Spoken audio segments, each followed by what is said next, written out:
بسم اللہ الرحمن الرحیم۔ ایک عجیب واقعہ منقول ہے۔ حضرت احمد حضرویہ رحمۃ اللہ علیہ اللہ کے ولی تھے۔ ان کے پاس ایک شخص آیا اور آ کر یہ کہا کہ میں کوئی پیشہ کرنا چاہتا ہوں، میں کوئی کام کرنا چاہتا ہوں۔ تو حضرت احمد حضرویہ رحمۃ اللہ علیہ نے فرمایا، جاؤ ایک گھڑے کے اندر جتنے پیشے ہیں ان کے نام پرچی میں لکھ کر ان کو ڈال کے اندر لاؤ۔ تو اس شخص نے یوں ہی کیا، ان کے حکم کے مطابق ایک گھڑے کے اندر اس نے تمام پیشوں کے نام پرچی میں لکھ کر ڈال دیا اور حضرت کے سامنے پیش کر دیا۔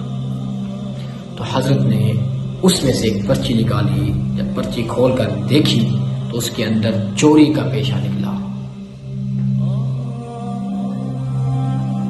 چوری بھی ایک کام ہے، ایک پیشہ ہے، لوگ اس کو کیا کرتے ہیں۔ تو حضرت نے فرمایا، آپ چوری ہی کریں، اللہ اکبر۔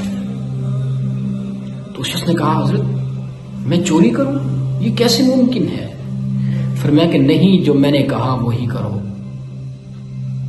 تو اس شخص نے حضرت کے حکم کے مطابق اس چوری کے پیشے میں اپنے آپ کو پیش کر دیا اور جا کر چوروں سے کہا کہ میں تمہارے ساتھ اس جماعت میں شامل ہونا چاہتا ہوں۔ تو ان چوروں نے بھی شرط لگائی کہ تو نئے چور ہے، ہم جو کچھ تجھے کہیں گے وہ تجھے کرنا پڑے گا۔ اس شخص نے کہا، ٹھیک ہے، کروں گا۔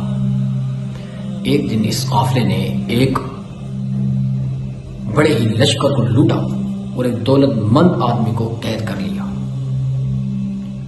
اور اسی نئے شخص کو حکم دیا، اس نئے چور کو حکم دیا کہ اس شخص کو قتل کر دو۔ تو اس شخص نے جب یہ دیکھا اور ذہن میں یہ سوچا کہ ان چوروں کے قافلوں نے اس جیسے کئی بے گناہوں کو قتل کیا ہوگا، کئی صدہا قتل کیے ہوں گے، اگر آج میں بھی قتل کر دیتا ہوں تو میں بھی ان میں شامل ہو جاؤں گا، اور کیوں نہ ہو کہ میں اسی چوروں کے سردار کو ہی قتل کر دوں۔ اور جو ہی یہ بات سوچی اور خنجر اٹھایا، اس چوروں کے سردار کا سر قلم کر دیا۔